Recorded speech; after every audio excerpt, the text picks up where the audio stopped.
présentation, Dr Hicham Kofi s'est excusé, il sera remplacé par une présentation de Mme Fadwa Boukhta. Et alors, nous avons aussi le docteur Yves Bobo. Alors, ils se sont concertés. Je pense que le docteur va commencer sa présentation. Voilà. Maintenant, donc, Madame Barta reprécise un peu se saisisse de la présentation qui était destinée en réalité à Dr Koutri. Donc, sans plus tarder, nous allons essayer quand même de faire, donc, sans plus tarder, nous allons passer la parole au docteur Guy Bobo. L'intitulé de sa présentation sera présentation et discussion du plan d'action de Maputo, réponse à la charte. J'espère qu'on est un peu frais ce matin. Je pense que c'est la bonne plage horaire pour moi. Ça va nous permettre d'avoir le maximum d'attention sur les choses obtenues à passer. Ne m'inquiétez pas, aujourd'hui ça sera assez court. J'ai au maximum 7 slides même pas. Cette slide c'est juste une référence bibliographique pour permettre de voir d'où on a tiré. C'est quelques informations qu'on a mis en PowerPoint. Sinon c'est 6 slides. Assez budget. C'est un protocole de développement juridique. C'est pas un cours de droit, ne vous en faites pas. On va parler aujourd'hui d'un des motifs essentiels de tout ce qu'on débat depuis SPMOA, pourquoi l'ANPF fait beaucoup d'actions, etc. On continue le péché de Sa Majesté pour faire avancer les choses. On ne doute même pas du tout que le Maroc soit au rendez-vous. On va parler aujourd'hui du protocole de Maputo. Qu'est-ce que c'est que le protocole de Maputo? Le protocole de Maputo, c'est plutôt le protocole à la charte africaine des droits de l'homme et des peuples relatif aux droits des femmes en Afrique.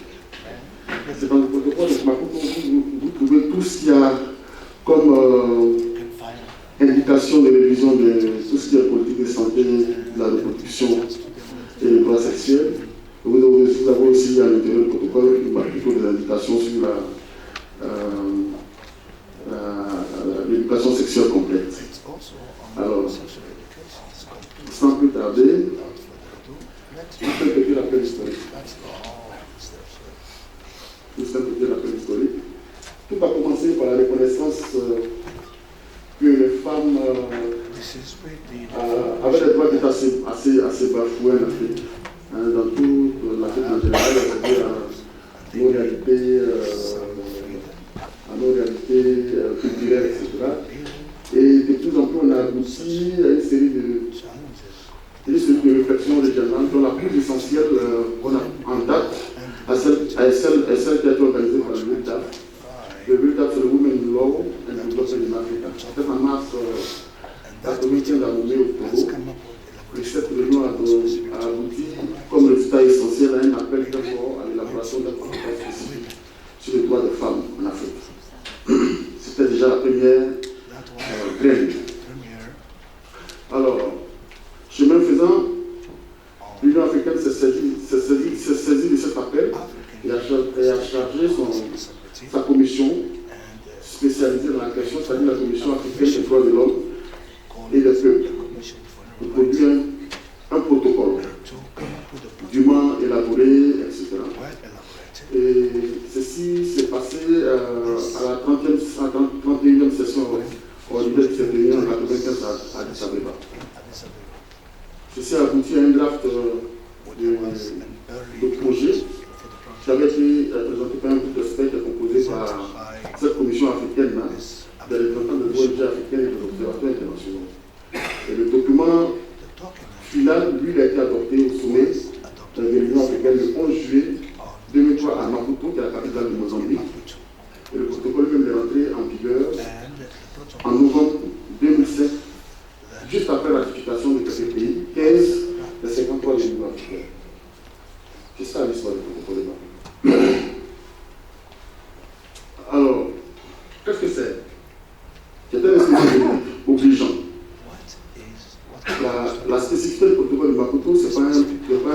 pas une convention ordinaire. Ceux qui signent le ratifient ont l'obligation de domestication. Donc on dit que c'est un protocole liant. Voilà. C'est une des caractéristiques essentielles du protocole de Maputo. Et il garantit de façon spécifique, surtout à son article 14, le droit à la santé, au contrôle des fonctions de la reproduction. Il est le tout premier du genre à reconnaître l'avortement dans certaines conditions, comme étant un droit de l'enfant. Surtout, un droit, surtout dans des conditions assez spécifiques qui ont été indiquées dans le protocole. Donc les femmes doivent pouvoir jouir sans restriction ni contrainte de poursuites judiciaires. Il a été mis en place pour spécifiquement adresser les questions suivantes. C'est pour lutter contre la persistance de plusieurs formes de discrimination, notamment les discriminations qui sont liées à l'ethnicité, la race, le sexe, le genre, l'âge, le statut matrimonial, etc. Il a aussi mis en place pour pouvoir être un instrument qui permet de pouvoir mettre en place un cadre environnemental qui permet de limiter les taux élevés de grossesse non désirées, les violences sexuelles contre les femmes, les cas de viol, d'inceste, etc. Il permet aussi de lutter efficacement contre les complications liées à l'accouchement, à la grossesse et leur corollaire de taux de morbidité et de mortalité maternelle. C'est un instrument qui est mis en place avec tout ce qui va ensemble, permet de pouvoir lutter efficacement contre les causes de décès maternels, parce qu'on sait aujourd'hui que les grandes causes de décès maternels, dedans se trouvent les causes qui sont liées aux avortements clandestins, qui sont des causes majeures des décès maternels, surtout chez les adolescents. Il permet aussi de lutter contre les cas de mariage précoce, qui aboutissent souvent à des grossesses précoces, avant la maturité physique des filles, surtout dans les âges de 15 à 19 ans. Et c'est ça, le protocole de Maputo. C'est un protocole qui a des articles assez essentiels qui nous intéressent aujourd'hui. Dans l'article 14.1a, qui garantit le droit d'exercer le contrôle, garantit le droit de la femme d'exercer un contrôle sur sa fécondité, de décider de sa maternité, du nombre d'enfants qu'elle a envie d'avoir et de l'espacement de naissance. Il garantit aussi le droit à l'éducation sur la planification familiale. Il garantit le droit au service de santé adéquat et abordable à des distances raisonnables, y compris des programmes d'information, d'éducation et de communication pour les femmes, en particulier celles qui vivent en milieu rural. Il garantit le droit à l'avortement médicalisé en cas d'agression sexuelle, en cas de viol, d'inceste, et lorsque la grossesse met en danger la santé physique et mentale de la mère ou celle du fœtus. Quand on parle d'avortement médicalisé, on n'est pas en train de faire la promotion de l'avortement. Il faut que ce soit assez clair pour que les gens comprennent, parce qu'on peut choquer, on peut vouloir choquer les esprits. De toutes les façons, c'est comme on a dit ici, c'est que aujourd'hui on a des évidences aujourd'hui qui sont assez claires, qui montrent que là où les cas d'avortement sécurisés, qu'on appelle médicalisés, donc accompagnés par le corps médical, sont autorisés, on a moins de cas d'avortement que dans les pays où ce n'est pas autorisé. Donc c'est pas parce qu'on a des lois restrictives contre l'avortement que l'avortement ne se passe pas. Bien au contraire. C'est quand on est dans des situations de restriction que les gens sont beaucoup plus enclins à faire ça. Et ils font ça dans de très mauvaises conditions. Et nos enfants en meurent. C'est ça qu'on a fait. De toutes les façons, ils vont le faire. Parce qu'ils ont un besoin qu'on ne peut pas maîtriser. Mais s'ils sauront le faire, qu'ils n'en meurent pas. C'est ça qu'on est en train de dire. Et ça c'est clair. Personne ne fait la promotion de l'avortement. Et ça, c'est très important pour nous à comprendre.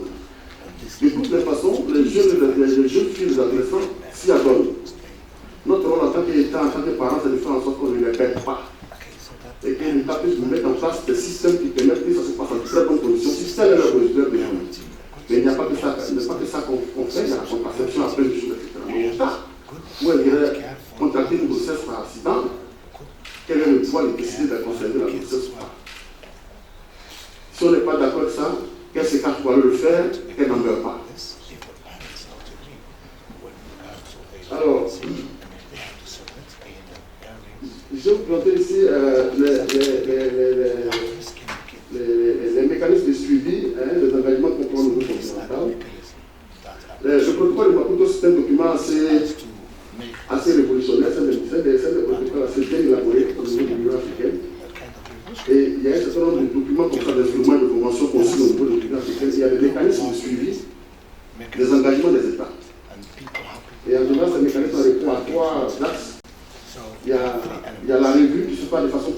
gens font la revue des engagements que les États ont pris. Ça peut se faire de façon biannuelle, etc. Tout dépend du type d'instrument qu'on va utiliser. Et quand on fait la revue, on fait la recommandation. On fait la recommandation pour les actions que les gens doivent prendre et après on fait le monitorage. Alors, le système de suivi des engagements des États utilise plusieurs plateformes en ligne, notamment celle que vous voyez présentée devant vous, le Africa Stat, où on a toutes les statistiques publiques sur les questions de mobilité mortalité pour la zone de l'Afrique. C'est bien là, quand vous y allez, vous avez toutes les statistiques en matière de matériel, décès matériel, mobilité matérielle, etc. Et en fonction des engagements que vous avez pris, il y a un certain nombre d'indicateurs qui sont déjà répertoriés là, qui sont là. Donc vous tapez le profil du pays, ce sont les statistiques. Ce sont des sources d'autorité. C'est très bien que vous regardiez, c'est bien là. Voir sur un peu le profil pays, etc. Ce sont des données qui sont assez fiables. Il y a d'autres façons possibles. Il y a des groupes thématiques de travail qui ont le mandat de pouvoir faire des révisions de certains engagements statutaires. Il y a aussi le fait qu'il y a des réunions périodiques que les gens font. Mais la des choses, c'est que l'Union africaine agit au nom des États membres et coordonne toutes ces activités-là. Et il y a des réunions ministérielles, etc., qui sont chargées pour faire des revues des engagements, etc. Le dernier en date, c'est le Soudan du Sud. Qui a signé et ratifié. Alors, j'essaie de vous présenter ici un tableau en 3 colonnes. Vous ferez un point très clair de ceux qui ont signé sans réserve. Parce qu'il y en a qui ont signé en donnant des réserves. Il y en a qui ont signé sans ratification, parce que c'est deux mots qui veulent dire des choses différentes. Il y en a qui ont signé sans ratification, et il y en a qui n'ont ni signé ni ratifié. Ceux qui n'ont ni signé ni ratifié apparaissent très clairement. Il y a le Botswana, il y a l'Égypte, il y a le Maroc. À ce jour. Mais tel qu'on voit, on a beaucoup d'espoir qu'avec tout ce qui se passe avec le Maroc depuis un certain moment, depuis au moins 2 ans, on ne s'est pas très étonné que avant 2 ans, au maximum avant 1 an que le Maroc se mette à jour, puisqu'il y a trop d'actions qui se passent ici déjà qui donnent beaucoup de choses. Vous savez, nous avons dernièrement hébergé le siège mondial des questions de migration, vous avez beaucoup de choses, etc. Et le Maroc a fait beaucoup de pas. Et on compte beaucoup sur le leadership de Sa Majesté pour faire avancer rapidement ce qui fait de permettre de garantir un environnement politique pour l'éducation complète et compréhensive, les questions de révision des lois de la santé maternelle en continu. C'est à ce niveau que je vais m'arrêter. Je vais vous donner dans les dernières slides la documentation assez exhaustive, tout ce qui s'est fait au niveau de mon photo et tous les documents subséquents. Merci. Tout d'abord, pourquoi est-ce qu'on fait des chartes? Pourquoi est-ce qu'on fait des déclarations? Pourquoi est-ce qu'on écrit des choses? On se base sur quoi? Alors, il faut comprendre qu'une charte, en arabe, ça s'appelle Mitaq, et elle sert tout simplement à cadrer les choses sur lesquelles on voudrait parler. Donc, la charte de l'éducation sexuelle complète, elle contient des principes, on pourrait commencer par des valeurs, puis des principes sur lesquels on devra se mettre d'accord et pour les appliquer ultérieurement. Alors, pourquoi on a choisi de faire une charte pour l'éducation sexuelle complète? Parce que tout simplement, cette éducation est un processus d'enseignement et d'apprentissage fondé sur un programme portant sur des aspects cognitifs, émotionnels, physiques, sociaux, en termes de sexualité. De ce fait, on a besoin de cadrer cet aspect-là pour que tout le monde comprenne sur quelle base on voudrait travailler. Donc, elle vise à doter particulièrement les enfants et les jeunes de connaissances actuelles, d'attitudes et de valeurs, pour leur donner le moyen de se prévenir tout en restant dans le respect de leur santé et leur bien-être, ainsi que de développer des relations sociales et sexuelles respectueuses, de réfléchir à l'incidence de leur choix sur leur bien-être personnel et surtout pour qu'ils soient bien informés. Alors cette charte-là, on n'a pas choisi comme ça. Les éléments qui y sont, ce sont des éléments basés sur des conventions et d'autres éléments pour lesquels le Maroc a adhéré. Alors, ce que je vais présenter se base sur les éléments suivants. La première des choses, c'est la Déclaration internationale des droits de l'homme que le Maroc a ratifiée. S'il y a quelque chose que le Maroc n'a pas ratifié, je ne l'ai pas ici. Comme ça, pour qu'on sache que si on veut faire une charte nationale, elle doit baser sur ce que le Maroc est d'accord. La Constitution de 2011 qui donne le droit à revendiquer ces droits, justement. La Convention internationale des droits de l'enfant, notamment les 5 articles, donc le 1, 2, 3, 4, puis le 6. La Déclaration universelle des droits de l'homme par rapport à l'article 29, le Pacte international relatif aux droits économiques, sociaux, culturels par rapport à l'article 12, les objectifs de développement durable, notamment l'objectif 1, l'objectif 3, l'objectif 5 et l'objectif 8. La Convention sur l'élimination de toutes les formes de discrimination à l'égard des femmes, de 79, surtout pour l'article 1. Les 3 pactes internationaux, le pacte international relatif aux droits civils et politiques de 66, l'article numéro 5. Alors cette charte, elle contient quoi? Donc elle est fondée sur des droits humains, le droit à l'éducation, le droit à la vie, le droit à l'information, le droit à la liberté d'expression, les revendications des droits, le droit à la santé et le droit au renforcement des capacités. Normalement, quand on prépare une charte sur l'éducation sexuelle, on s'attend à avoir beaucoup de questionnements et que les gens disent c'est quoi cette charte qui va s'occuper de l'éducation sexuelle. Mais quand on voit, elle est basée sur quoi? Tous ces droits-là, ce sont des droits qui sont acceptés par tout le monde. Donc il n'y a pas de différence. On ne peut pas venir à une personne et dire vous n'avez pas le droit à l'éducation. Vous n'avez pas le droit à l'information, vous n'avez pas le droit au renforcement des capacités, et surtout on ne peut pas lui dire vous n'avez pas le droit à la vie. Et la sexualité, c'est quelque chose d'inouï.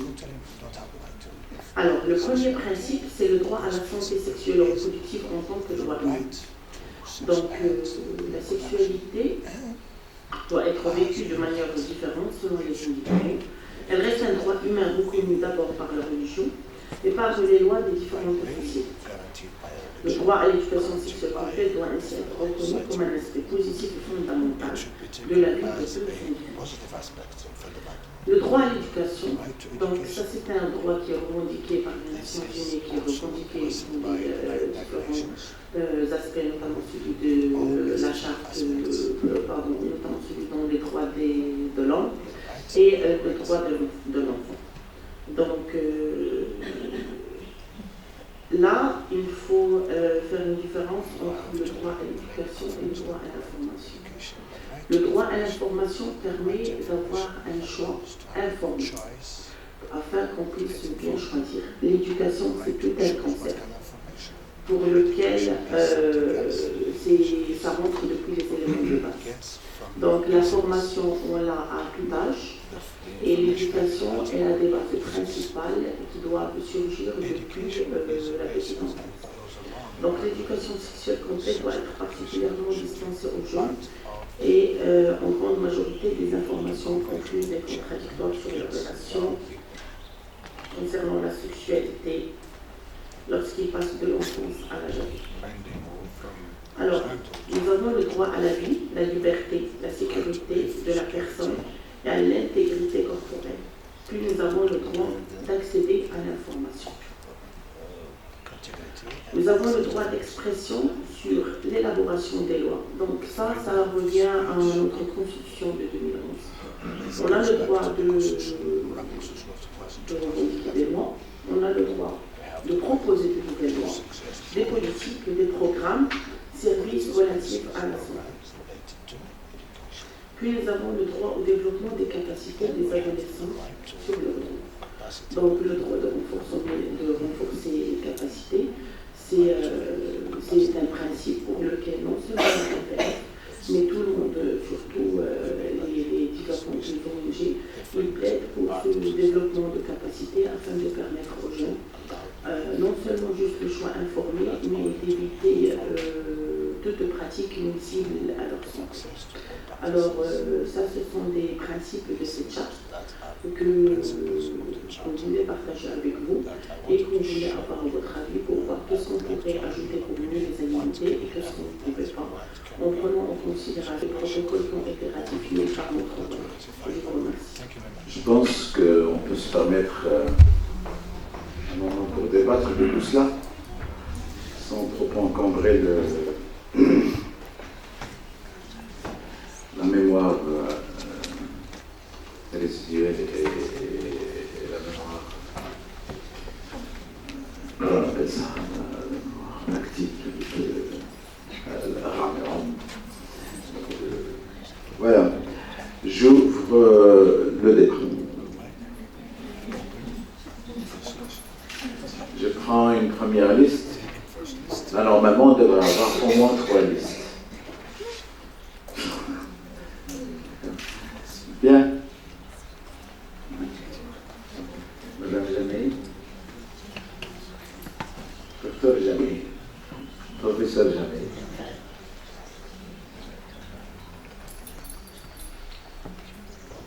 Quelqu'un d'autre?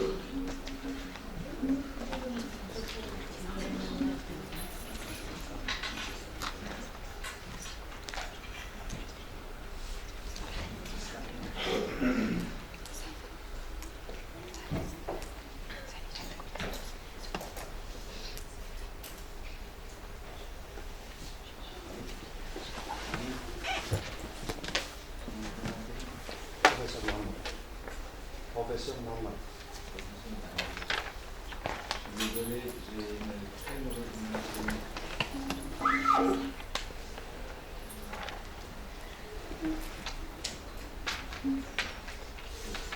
Il y avait un doigt levé à côté. Monsieur. Monsieur. Fatou. Fatou.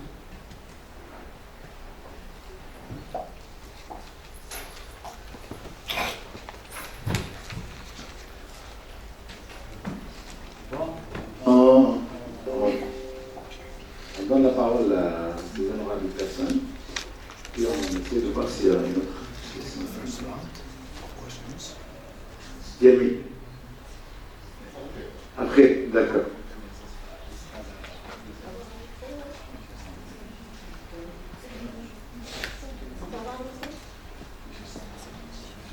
C'est Madame Jamei.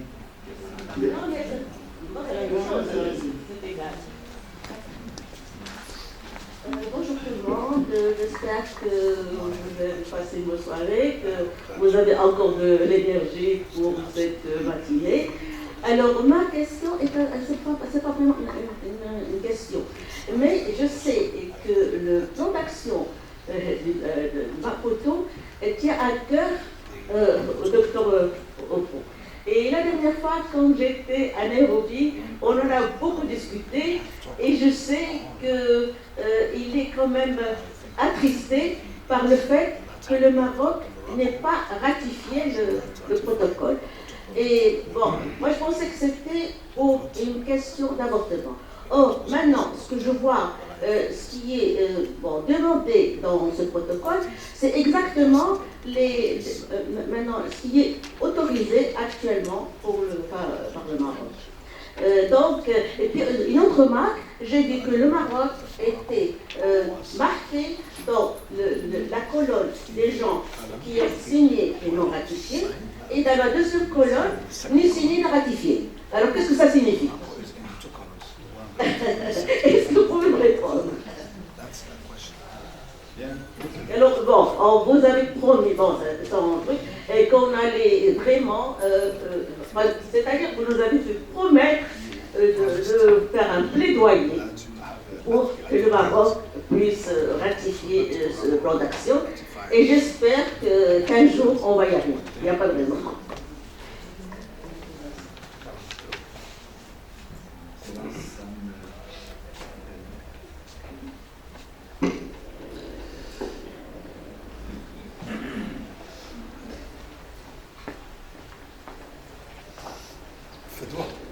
Fais-toi. Good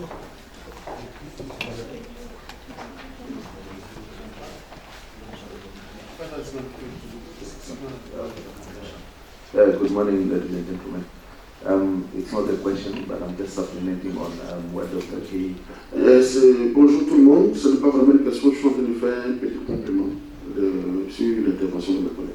Yeah, it's regarding the signing and ratification of the Maputo Protocol. Alors, à propos de la ratification de la signature du protocole de Maputo, just like any other country on the continent, even countries that have signed and ratified, they still have challenges. Alors, ce n'est pas un cas particulier pour pouvoir stigmatiser le Maroc, un peu comme tous les pays partout en Afrique. Même ceux qui ont signé ne sont pas encore qui ont signé et ratifié ne sont pas en train de faire la domestication. Donc, il ne faut pas se sentir comme un pays isolé. Please say what I'm saying, but at the way. Just like over country, even those. Yeah, don't comment. Okay. Yes. The issue that we have is the domestication of the protocol. That is point number one. Le problème qu'on a en train de soulever, c'est qu'il faut déjà domestiquer le protocole lui-même quand on a signé. Donc domestiquer, c'est de faire un dossier comme loi nationale. Second point is the dissemination. Le second point, c'est le passage à l'échelle. C'est l'implémentation de ce qui est contenu dans le protocole. And then the third point is the implementation of the policy itself. Le troisième point, c'est la mise en œuvre de la politique elle-même. C'est-à-dire, il faut le signer, il faut le domestiquer, il faut le vulgariser, et il faut le mettre en œuvre. And fourth point is the accountability. Once we have disseminated, we have domesticated, we are implementing, there's an element of accountability. Who is doing what in making sure that the Maputo Protocol lives up to the expected results of the protocol? Donc il a dit, c'est bien de le domestiquer, de le vulgariser, de l'implémenter, mais surtout, c'est de faire en sorte qu'on puisse responsabiliser les gens. Qui fait quoi pour que les objectifs du protocole de Maputo soient atteints? So, la redevabilité. Yes, so for us as a continent, these are some of the challenges that we face, and this is where the academia, the civil society, the youth, everybody comes in. We need to make sure that for these policies to be realized, these four elements have to be taken into consideration. C'est vraiment un challenge pour nous en tant que continent de faire en sorte que tous ceux qui sont concernés par la question soient mis ensemble pour faire en sorte qu'on puisse avoir les objectifs, c'est-à-dire le monde académique, les jeunes, la communauté, tout le monde se mobilise derrière ce protocole-là, parce que cette mobilisation nous permettra d'atteindre les objectifs de santé maternelle, etc. et de développement. My second point is on CSE. CSE, we have the same situation. Son second point, c'est sur l'éducation complète sexuelle. CSE is even worse. We do not have a continentally binding policy instruments on comprehensive sexuality education. Et la question de l'éducation sexuelle complète est encore plus difficile à aborder parce qu'on n'a pas un document de politique qui est lié comme le protocole de Maputo sur la question de la CSI. Là encore, il y a un vide pour le continent, un document continental qui oblige nos États à implémenter la question de l'éducation. So what we have right now, we actually in the South, East and Southern Africa, they what they call the East and Southern Africa Commitment. There's a Kampala Declaration, but all those are not binding. So for CSE to be implemented continentally, we actually need to have a binding, comprehensive sexuality education policy instruments. I think that should be the narrative in this meeting. Thank you. Ouais, il est temps de dire pour finir qu'on a déjà des essais au niveau de l'Afrique centrale du Sud, mais qui sont des engagements qui ne sont pas liants. Alors, donc, c'est déjà des essais, mais on a un besoin crucial de pouvoir avoir un document de politique lié au niveau continental pour pouvoir atteindre les objectifs de cette question sur l'éducation complète sexuelle. Thanks.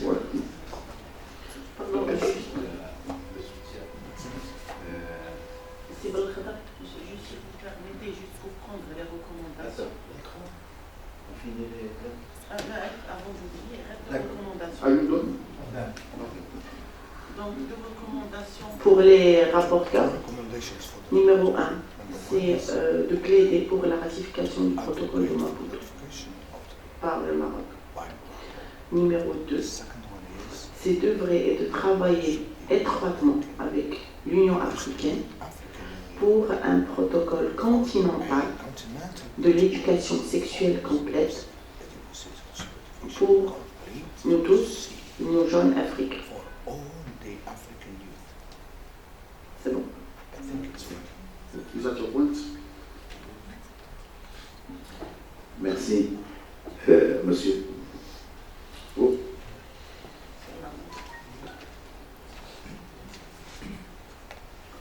C'est professeur d'Ambré, je suis désolé. Merci. Je tiens tout d'abord à vous remercier l'intérêt que vous portez à ce sujet. J'ai toujours pour le même sens d'idée que le Dr Jamari. Nous avons eu une ambiguïté par rapport à la dernière slide du Dr Ombo sur il y a deux cas. L'Égypte et le Maroc figurent une fois comme ni signature ni ratification, et puis on la trouve dans la troisième case, signature sans ratification. Donc on voulait bien un éclaircissement à ce point. Ma deuxième question, c'est pour Madame. Vous pouvez répondre à cette question? Vous pouvez la répondre, s'il vous plaît. Et si vous pouvez la répondre, s'il vous plaît. Ma question, c'est votre dernière slide. Le Maroc et l'Égypte existent sur deux situations différentes. Une fois, ni signature ni ratification du protocole de Maputo. Dans la troisième case, on les retrouve signature mais sans ratification. Donc on voulait bien que vous nous éclaircissiez cette situation-là. Ma deuxième question, c'est pour Mme Bafida. Sachant que le Maroc appartient à deux entités différentes, MENA et Union africaine, comment vous voyez on peut réconcilier notre appartenance à ces deux entités pour une charte adéquate et pour l'éducation sexuelle complète? Merci. C'est à vous, monsieur.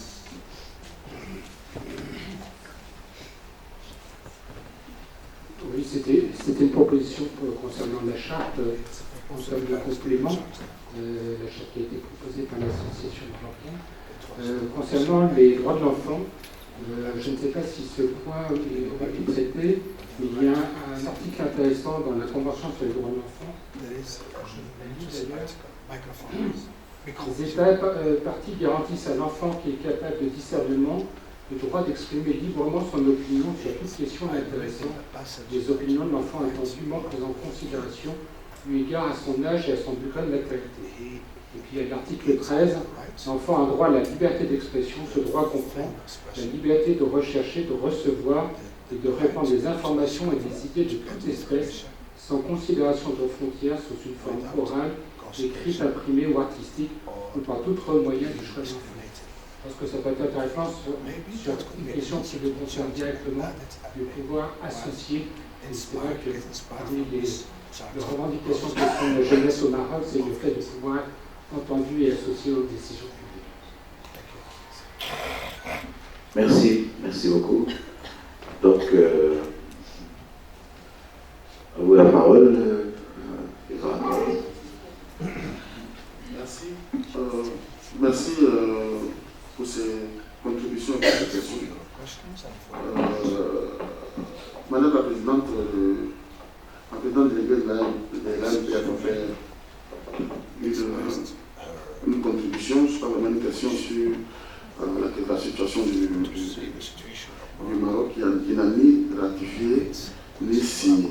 Je peux quand même répondre au professeur, c'est peut-être une coquille. La situation du Maroc, c'est ni ratification ni signature. C'est ni ratification ni signature. Mais en même temps, les choses sont en train de bouger, mais avant de les faire comprendre que les choses sont en train de bouger, mais avant la signature et la ratification. Ce qui est déjà un bon signe, parce que même ceux qui ont signé et ratifié, il y en a qui n'ont pas commencé à le domestiquer, à vraiment le mettre dans le dispositif en place, et prendre les lois, etc. Alors, donc, ce qu'on fait en général, je sais que vous avez déjà fait une étude, une revue documentaire de la situation, sur cette situation en 2015 avec le 9 juillet. J'avais fait des recommandations assez claires sur la situation du Maroc, les déterminants sociaux, sociologiques, tout ça, etc. J'ai eu le document, un excellent document bien rédigé. J'ai déjà même tracé des sillons et qui donnait des recommandations sur ce qu'il fallait faire pour faire bouger les lignes, etc. C'est un document que vous m'avez partagé quand je suis allé la première fois. C'est un excellent document, mais je pense qu'on peut faire beaucoup de choses aussi. On peut compléter ça en faisant des sessions de clarification des valeurs, des ateliers de clarification des valeurs, si des groupes assez cibles, notamment ceux qui sont capables de pouvoir nous accompagner dans le processus. Maintenant, je vois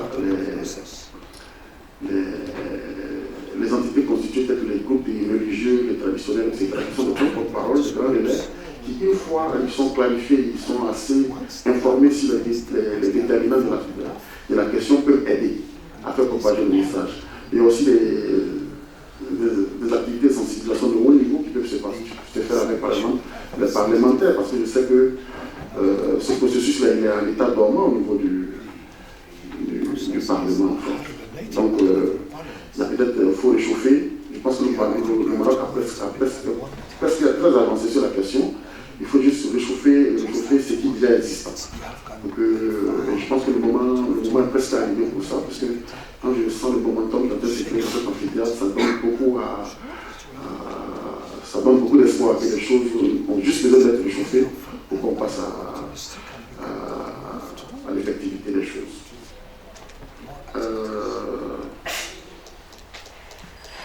Ça, c'était pour Madame la présidente déléguée. J'ai profité pour répondre au professeur sur la question qui s'est glissée dans les slides.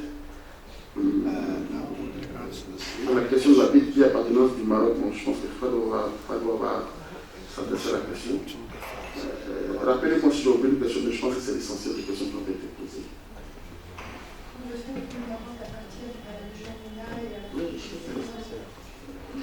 Merci, Dr. Obrou. Merci pour les questions parce qu'elles sont assez pertinentes. Alors, donc, avant que je commence à répondre aux questions qui me sont attribuées, je voudrais juste ajouter quelque chose. Le Maroc n'a ni ratifié ni signé le protocole de Maputo. Par contre, il est beaucoup avancé sur tous les aspects de ce protocole. Ce n'est que l'article 14 en relation avec tout ce qui est santé sexuelle et reproductive. Par contre, il contient beaucoup plus d'articles. Quand on voit cet article 14, où il y a tous les éléments sur tout ce qui est santé sexuelle et reproductive, le Maroc est très avancé là-dessus. Je crois que c'est question de temps, mais nous, en tant que société civile, il est de notre devoir, en concordance avec la Constitution, de demander au gouvernement de ratifier ce protocole. Pourquoi? Alors, le pourquoi, il est important. La première des choses, en ratifiant ce protocole,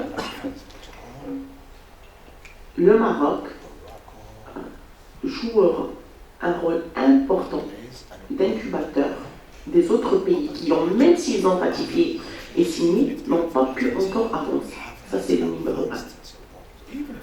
Pour les rapporteurs, à mettre sur le plan argumentaire. La deuxième des choses concernant ce protocole-là,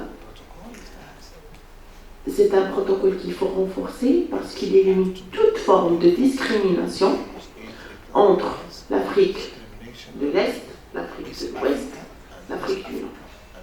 Le problème du continent africain, c'est qu'il s'est fait discriminer lui-même. Et là, je m'introduis pour la réponse à la question région MENA et région Afrique. L'Afrique souffre de 3 éléments. Nous avons l'Afrique de l'Ouest, l'Afrique anglophone, l'Afrique francophone et l'Afrique arabophone. Et dans ces 3, et nous avons, je crois, 2 pays africains qui parlent le portugais. Ouais, Mozambique et le Cap-Vert, le Mozambique. 4 pays. Donc, chacun, il a son identité par rapport à son colonialisme, concernant unifier une propre, pas une propre déclaration, mais plutôt un protocole unifié de l'éducation sexuelle complète. Il faut déjà que le Maroc joue son rôle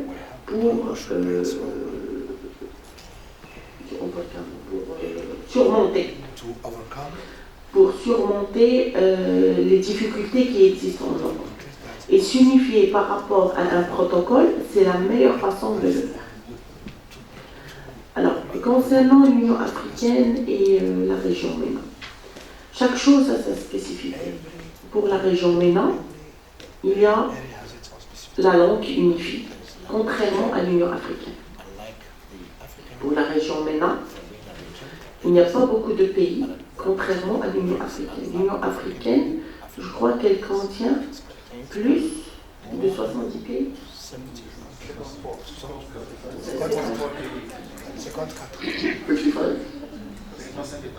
55 États. Alors la région MENA, elle contient beaucoup moins. Donc, ce n'est pas la même ampleur concernant les défis. La deuxième des choses, c'est que quand on voit le Maroc, ce qu'il a fait par rapport avec la région MENA, et ce qu'il est en train de faire avec l'Union africaine, l'Union africaine est beaucoup plus avancée dans tout ce qui est en relation avec santé et droits de la femme, beaucoup plus que la région MENA. Ça, c'est quelque chose qu'il faut vraiment comprendre et accepter. La région MENA contient beaucoup de bureaucratie, notamment en prise de décision. Quand on regarde les deux institutions, la Ligue arabe et l'Union africaine, la Ligue arabe, pour ratifier, et je crois que c'est quelque chose de culture, l'historique a démontré qu'il prenait beaucoup plus de temps que l'Union européenne, que l'Union africaine, que les Nations Unies au niveau de New York. Tandis que l'Union africaine, ils ont même établi un agenda de 2063. Et je me rappelle bien que dans les conférences internationales, quand on leur posait la question, pourquoi 2063 tandis que le monde parle de 2030, ils ont répondu, au moins nous, on sait qu'on ne pourra pas le faire. Tandis que vous croyez que vous le ferez, tandis que vous savez que vous ne pouvez pas le faire. Et ça, c'est important. Ça a été répondu comme ça par le président du Kenya lors de la réunion de Women Deliver au Canada à Vancouver. Alors, quand on regarde rien que les exposés qu'on a vus hier, ça montrait que l'Union africaine et les pays de l'Afrique, même s'ils ont beaucoup plus de difficultés linguistiques et d'appartenance et de colonialisme par rapport à la région MENA, ils ont pu avancer beaucoup plus que la région MENA. Maintenant, le Maroc, son emplacement par rapport aux deux entités. Eh bien, tout simplement, il faut comprendre que le Maroc, historiquement, a pris des positions, que ce soit pour la Ligue arabe, pour la région MENA, que ce soit pour l'Union africaine. La première position pour l'Union africaine, c'était de sortir de l'Union africaine. Et la position par rapport à la Ligue arabe, c'était de ne plus assister aux réunions de la Ligue arabe.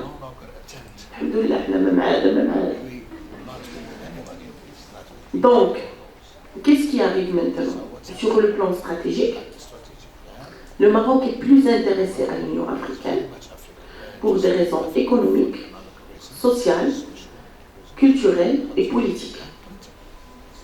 Par rapport à la Ligue arabe, il est important de se dire que, par exemple, en termes de santé sexuelle et reproductive, il est plus important d'investir à l'Union africaine parce qu'ils sont déjà avancés que d'investir par rapport à la région MENA.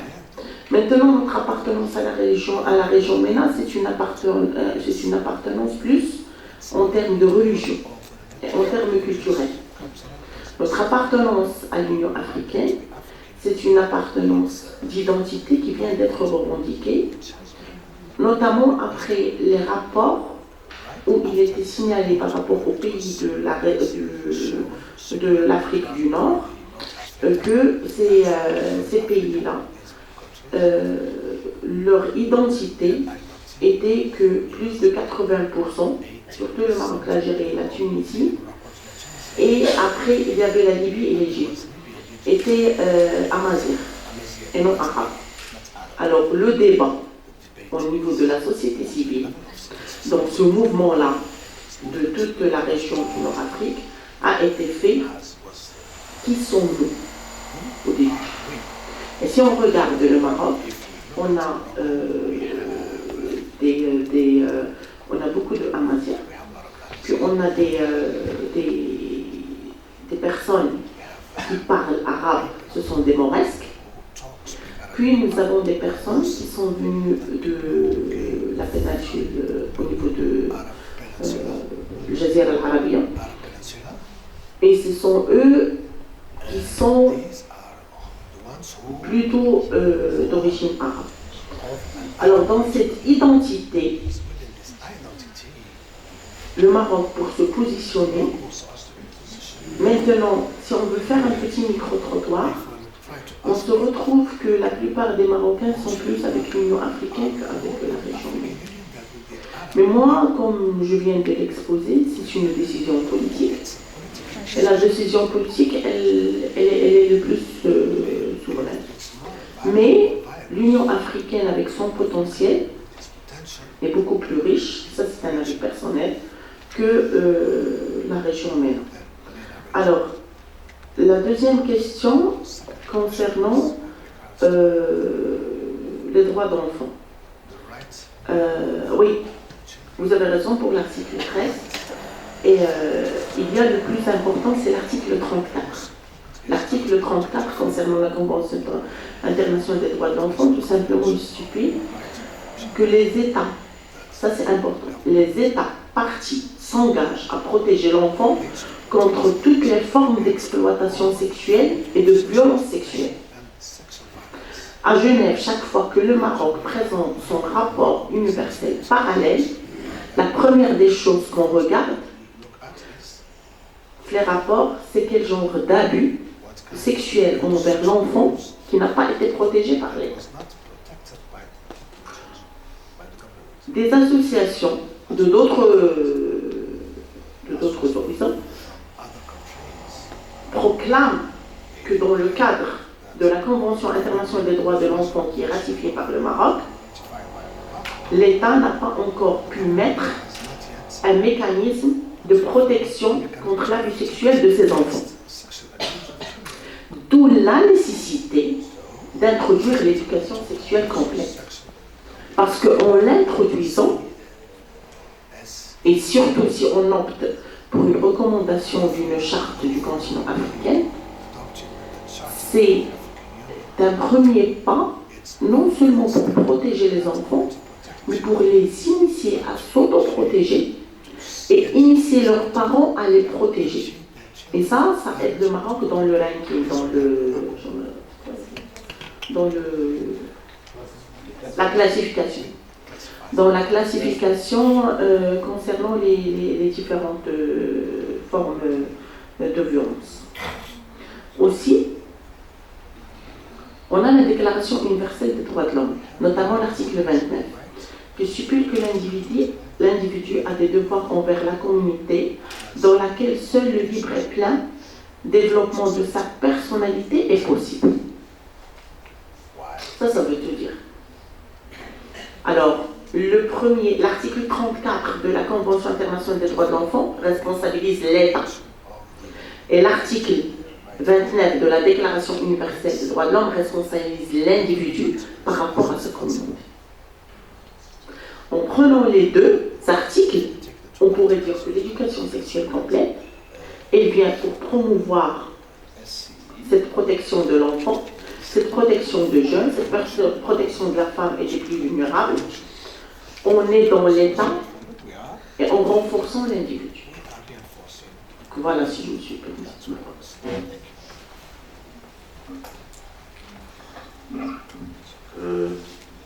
J'ouvre la deuxième liste.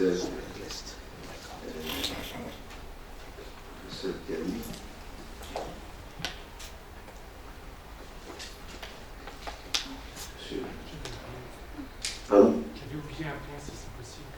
Bien sûr.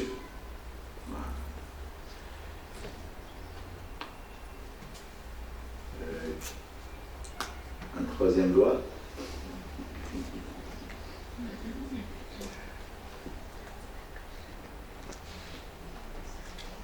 Très bien. D'accord. Je pense que je commence à manquer de sucre. Pardon, je peux faire une troisième recommandation parce que pour moi, ça c'est important. La recommandation pour les rapports. Ah, d'accord.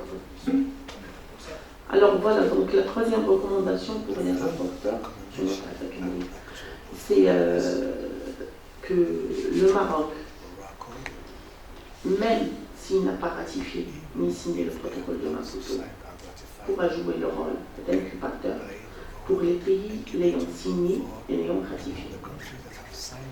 Et la quatrième recommandation de ce jour-là que je propose, c'est celle que l'éducation sexuelle complète, le protocole d'éducation sexuelle complète, doit être basé sur une approche 3, en relation avec les différents protocoles déjà ratifiés et signés par le Maroc.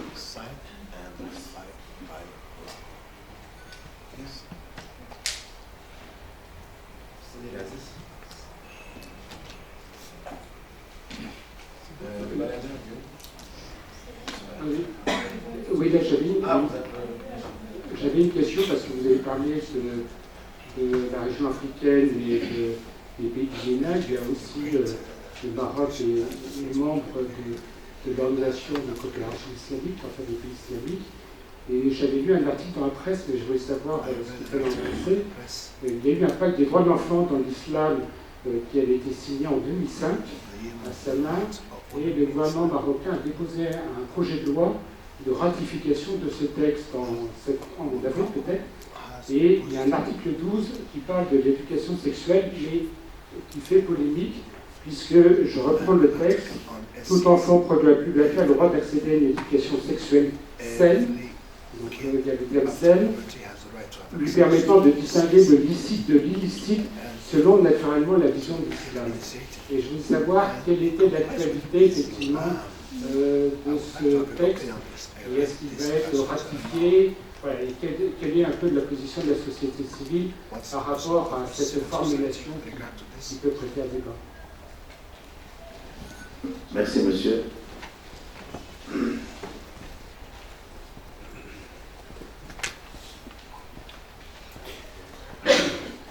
Alors moi j'ai 4 remarques que je vais tenter d'exposer brièvement.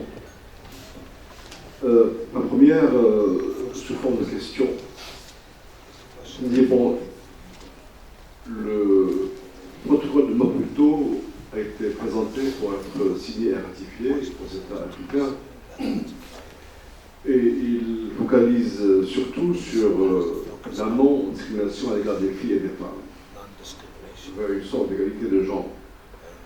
Ma question est la suivante: quelle est la spécificité de ce protocole-là par rapport à la CEDAW? Parce que la CEDAW, c'est un peu le protocole international qui justement tente d'abolir toute forme de discrimination à l'égard des femmes, qui a été présentée en 1929, signée, ratifiée par le Maroc, entre autres, et en 2009-2010, le Maroc a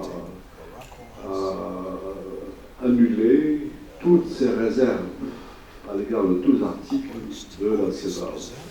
Mais bien sûr, les réserves n'a pas eu d'impact sur le changement des lois, notamment du code de famille et du code pénal.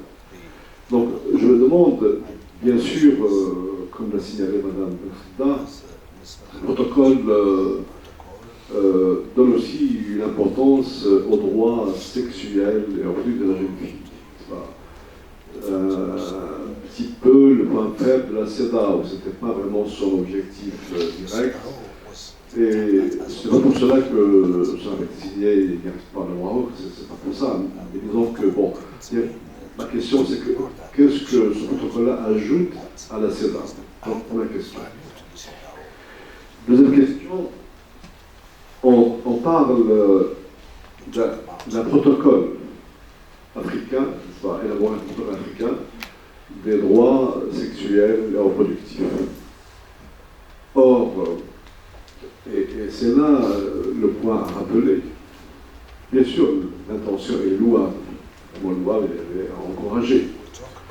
Mais malgré tout, les textes internationaux qui existent, depuis la déclaration des droits de l'homme de 1948 jusqu'à maintenant, il n'y a pas au niveau international, au niveau onusien, un traité, une convention ou un protocole qui somme les États de respecter les droits sexuels et reproductifs. Ça n'existe pas. Rien n'existe. Et du coup, aucun État ne se sent coupable en marge de la loi internationale.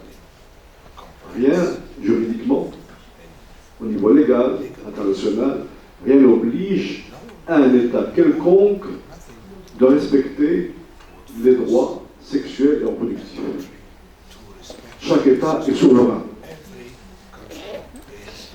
Et c'est là un vide immense. Bien sûr, la déclaration par le droit de l'homme, de respecter les dispositions de son corps, il y a plein de droits humains, et, pardon, le droit sexuel comme droits humains, d'accord, mais rien n'a été fait sur le plan légal pour que ça devienne une loi internationale, comme la CEDAW. La CEDAW a été élaborée comme convention à faire signer par les États, mais rien concernant les droits sexuels et reproductifs. Ça c'est important. Et du coup, pourquoi cela n'a pas été fait? Pour la simple raison que beaucoup d'États, et à leur sommet, les États islamiques, s'opposent justement aux droits sexuels et reproductifs. Parce qu'ils supposent la liberté, le droit à la sexualité dans le mariage. D'autres États, comme le Brésil, l'URSS, s'y opposent parce que ces droits-là incluent l'égalité des genres entre hétéros et LGBT, vous voyez. Donc ça pose vraiment un problème. Et du coup, bien sûr, on peut rêver d'un protocole africain, mais est-ce que les Africains sont vraiment habilités, s'ils sont d'accord eux-mêmes, d'accord pour aller vers cet accord-là? Ne va-t-on pas retrouver une résistance islamique à l'intérieur de l'Afrique? Mais là, je suis optimiste, parce que, bien sûr, c'est l'Afrique du Nord qui comprend les États dans l'islam et la religion d'État. Et là, il y aura résistance, déjà, à ce niveau-là. Vous voyez. Et puis, bien sûr, il y a d'autres pays très musulmans, comme le Sénégal, mais c'est un pays laïque, où l'islam n'est pas religion d'État. Mais quand même, la population, elle est largement islamique. Vous voyez. Donc, on risque de retrouver au niveau de l'Afrique les mêmes résistances religieuses. Vous voyez. Et du coup, ma troisième remarque, pourquoi le Maroc se tourne-t-il vers l'Union africaine et se détourne la région MENA, qui n'est pas une entité politique et juridique? Pourquoi il se tourne de l'État, qui est une entité juridique et politique? Parce que justement, il rencontre des résistances islamiques au nom de l'islam, au niveau de ces entités-là. L'islam comme religion officielle des Arabes, l'islam comme culture religieuse dans la région de MENA, empêche d'aller vers l'élaboration de ce protocole ou d'une déclaration SAR, etc. Oui. Mais, bon, on se détourne pour aller vers l'Afrique parce qu'on estime que l'Afrique est plus libérée, moins commandée par le credo islamique par rapport à MENA et par rapport à l'Émirat arabe. Mais récemment, justement, le gouvernement vient de présenter, signalé par M. Fatou, un protocole islamique relatif aux droits de l'enfant. Or, le Maroc a ratifié le protocole international la Convention internationale des droits de l'enfant en 1993. Et du coup, le Maroc lui-même se contredit. Il commence à se contredire. D'une part, il a signé et ratifié la CDE en 1993, préservant tous les droits de l'enfant, dont notamment l'éducation sexuelle, dans son sens international et moderne. Et là, il ressort ce protocole musulman pour dire non, il doit recevoir une éducation sexuelle saine, islamique, etc. Vous voyez. Donc la question n'est pas simple, elle est vraiment très très complexe. Et du coup,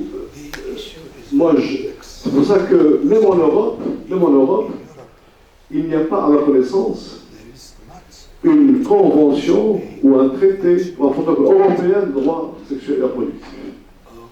C'est chaque État, chaque nation qui élabore ses propres lois pour justement transformer ces droits humains en tant que droits légaux inscrits dans les lois publiques.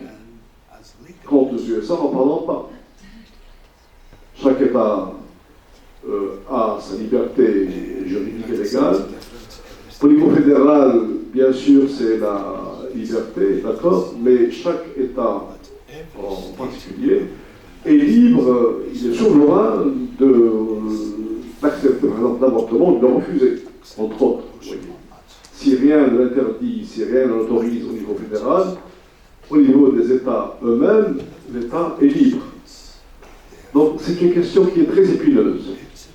Comment passer des droits sexuels et reproductifs en tant que droits humains, en tant que quatrième vague des droits humains, à ces droits-là en tant que droits légaux reconnus par la communauté internationale, adonnés, à signer et à ratifier aux États. Bon, merci. Merci, professeur. Une troisième question vient de poindre.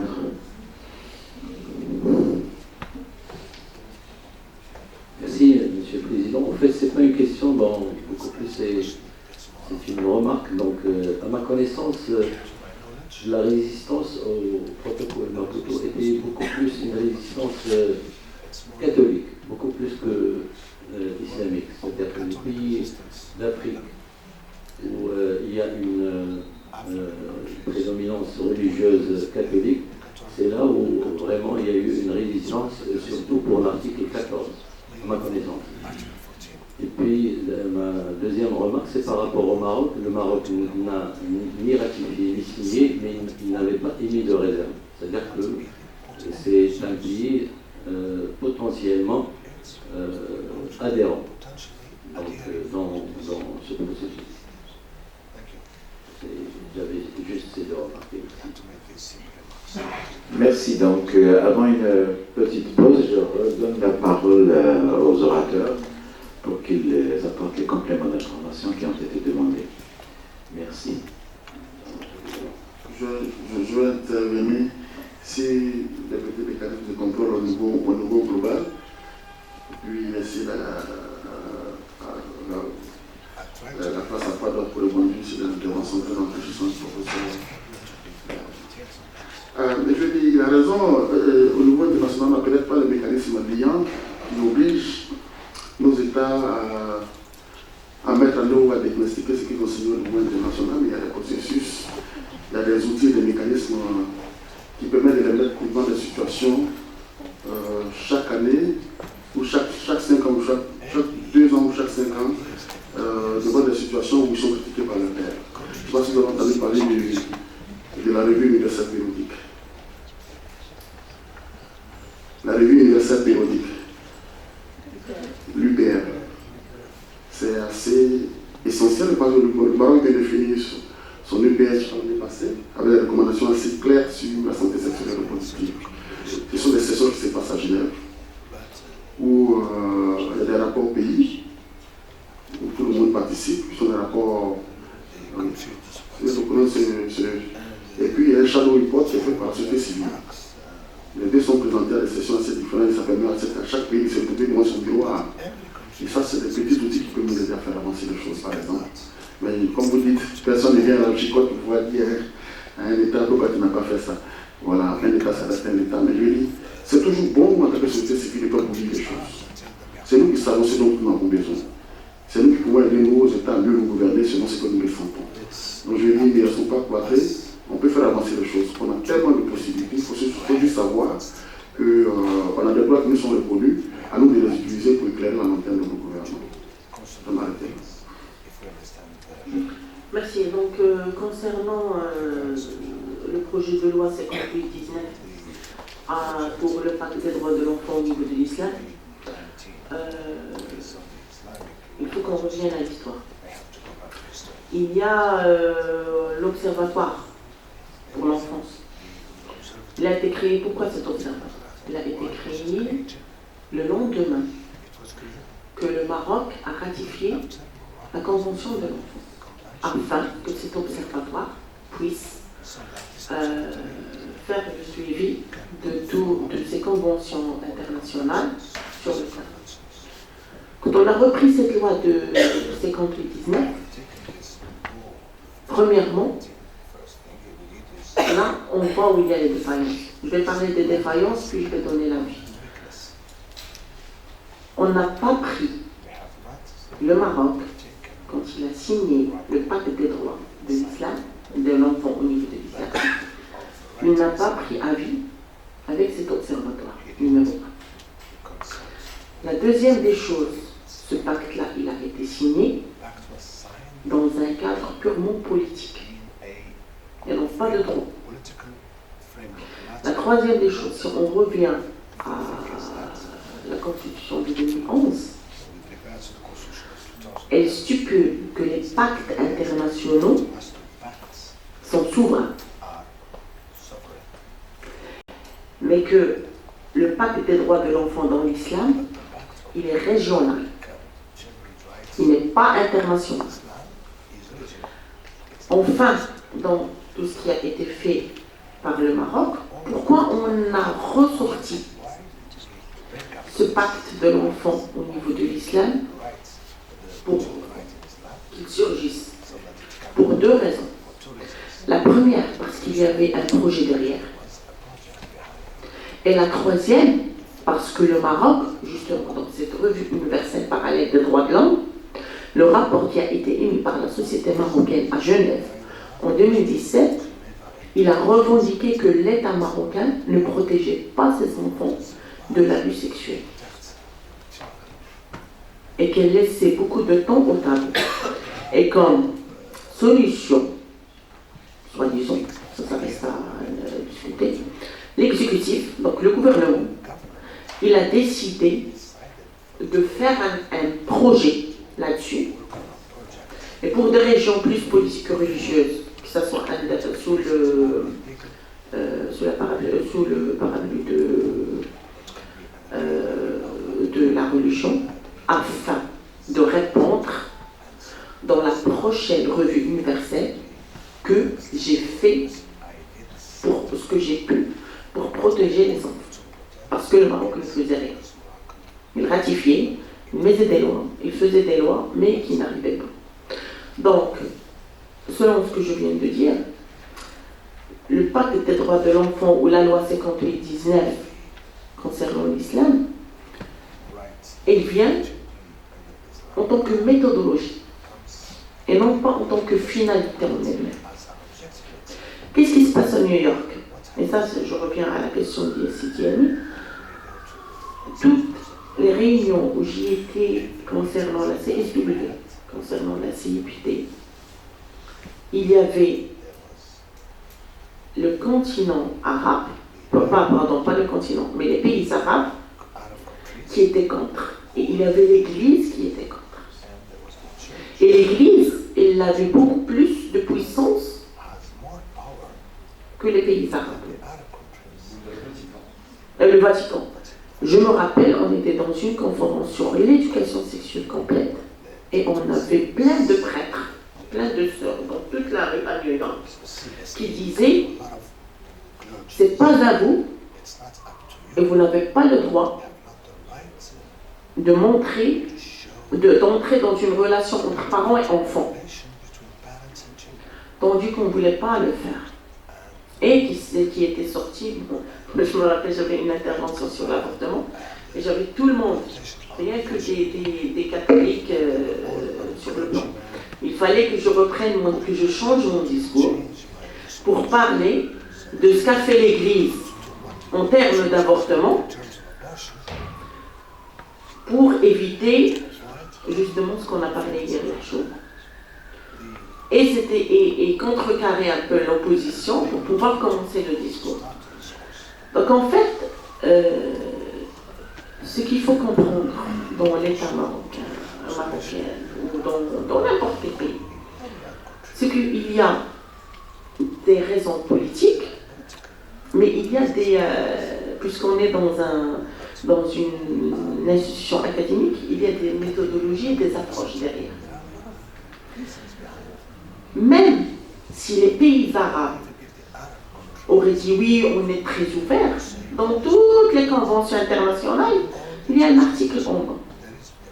Tout pays est souverain d'adapter ce protocole, cette convention, cette charte par rapport à ses exigences culturelles et religieuses.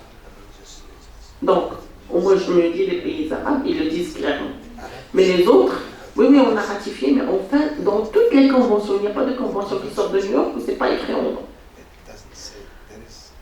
Maintenant, l'enjeu, c'est quoi? C'est que ce qu'a fait le Maroc, moi, en tant que société civile, ça marche. Pour une simple raison. Ça me laisse beaucoup de portes d'entrée.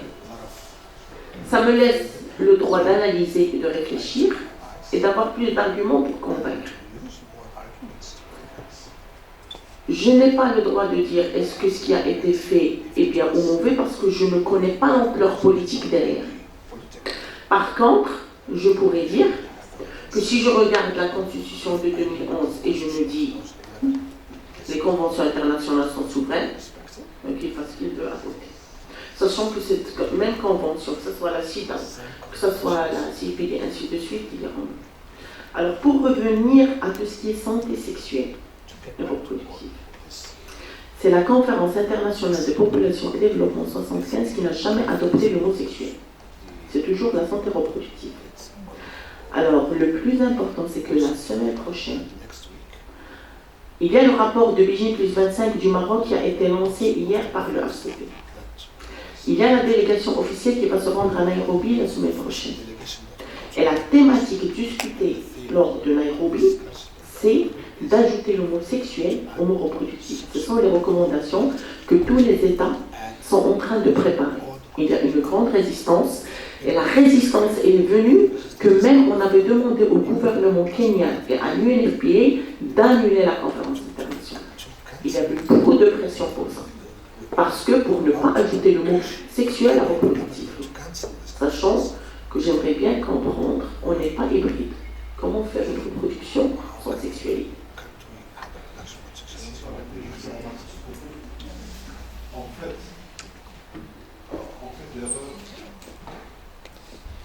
En fait, l'erreur a été commise dès le départ, en parlant de santé sexuelle et de santé reproductive.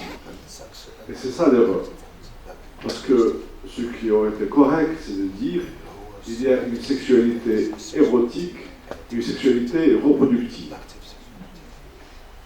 Il s'agit toujours de sexualité. Donc il fallait dire la santé sexuelle. Seulement, puis deux points, érotique et reproductive. Maintenant, c'est un peu l'inverse, c'est comme si on donnait l'importance à la reproduction, qui est première, fondamentale, et puis on va ajouter comme un petit cadeau, une concession, le mot sexuel. Or, c'est l'inverse qu'il fallait faire. Voilà. Pour vous répondre par rapport à la santé érotique et reproductive, la santé érotique n'exclut pas la reproduction. Par contre, je me rappelle bien quand j'étais en deuxième année dans la faculté de Cheikh Anta Diop au Sénégal pour la médecine. On avait un médecin qui venait du Mali et qui était spécialiste en génétique reproductive. Et juste cet exemple. Et parmi les choses où il y avait... alors, on était dans un amphi, je crois que c'était 4 fois ceci. Et pas dans ce luxe-là, donc on était chacun par terre et tout ça, et lui, il était en train de discuter. Et dans cette psychologie génétique de l'enfant, il nous avait dit que pourquoi 2 enfants qui étaient du même père et de la même mère, un qui était beau et un qui n'était pas beau. Bon, pour ne pas dire moins beau. Ben, tout dépend de la synergie de ce rapport sexuel lors de cette fois-ci. Donc, si l'érotisme peut servir à une meilleure reproduction, pourquoi pas? Ben,